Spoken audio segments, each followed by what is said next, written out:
Today I'd like to speak directly to those of you who speak an Indian language as your first language, or anyone who works with Indian first language speakers. Hindi, Tamil, Telugu, Gujarati, Punjabi, Kannada, or one of the many other Indian languages. What is important to note is that Indian languages influence your English, and many of you have also studied British English or have remnants of British English influencing your vowels and other components of your speech. Now, if you've watched my earlier videos, you've learned a bit about moving the mouth, about airflow, and some of the other components like using the jaw rather than the lips. I'd like to focus directly and specifically today on issues for Indian speakers, such as talking too fast. Now, talking too fast is something that may be challenging to change if you try to talk slow. If I try to talk slow, notice how hard it is. No one can talk like that. So telling someone to talk slow doesn't work. However, your speech can sound fast to an American speaker.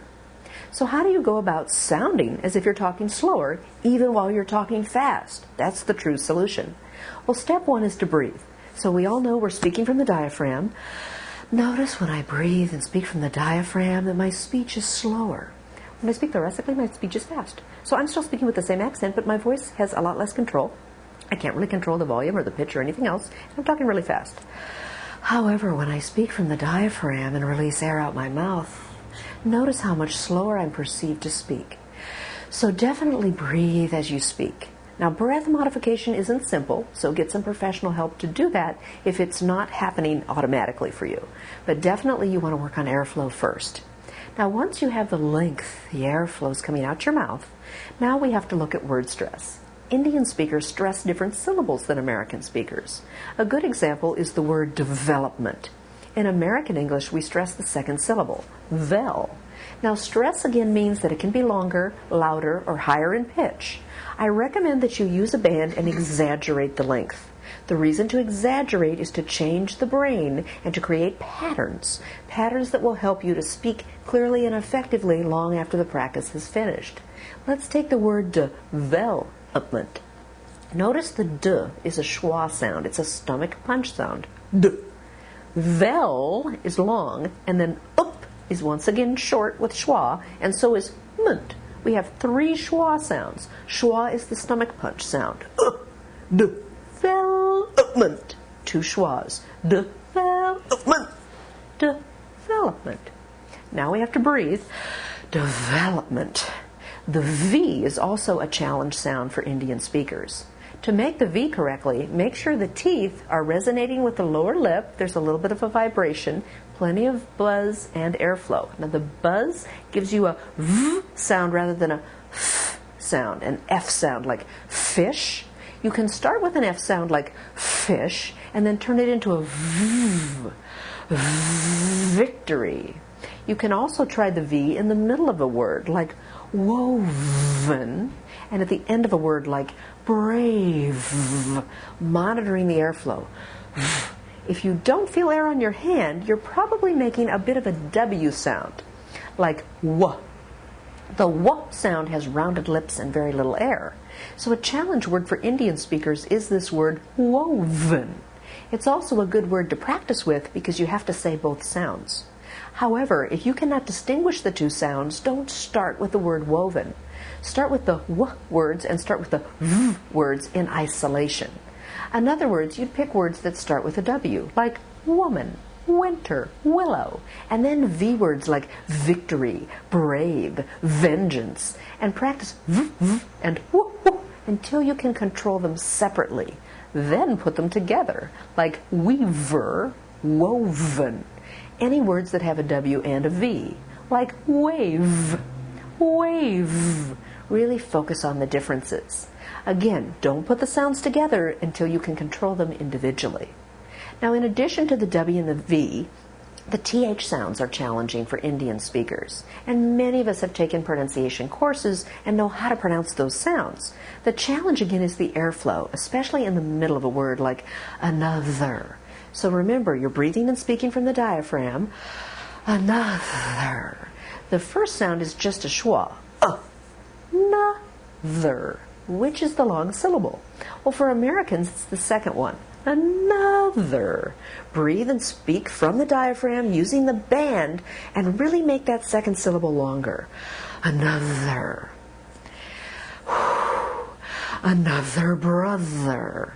Really lay into the stressed syllables and keep them longer. So let's try everything we've learned so far. Airflow, longer syllables, and making the v and the v nice and exaggerated with lots of buzz. Another brother. Try some W's and V's. Woven, wave.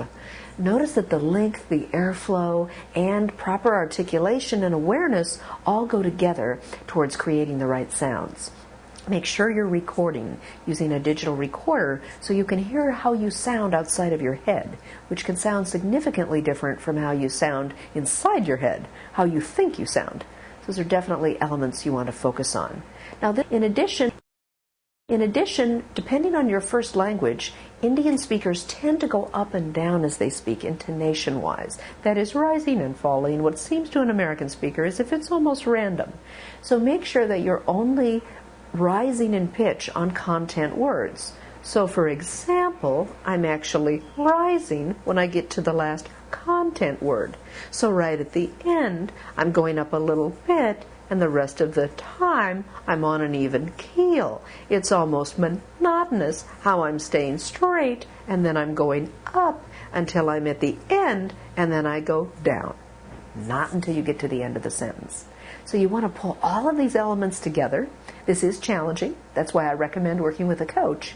But for Indian speakers, these are some of the primary areas to focus on. Now, one last thing to mention is the R sound. Again, depending on your first language, if you worked a lot with British speakers, if they helped you learn English, then your post-vocalic R's may sound like pock instead of park, or pock instead of pork. And that sound is in first, and early may sound different for you. The key to making these sounds is to make sure you hear an R before you stop.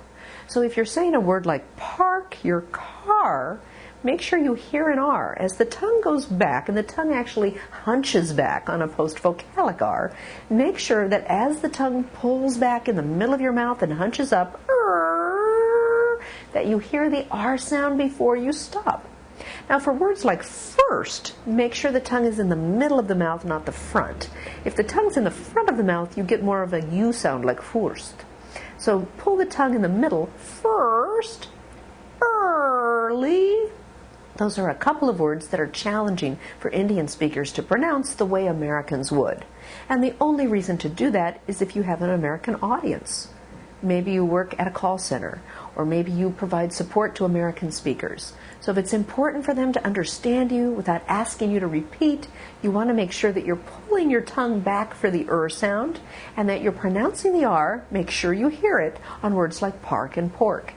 In addition, make sure that you can distinguish between were and where. You might try the sentence, where were you?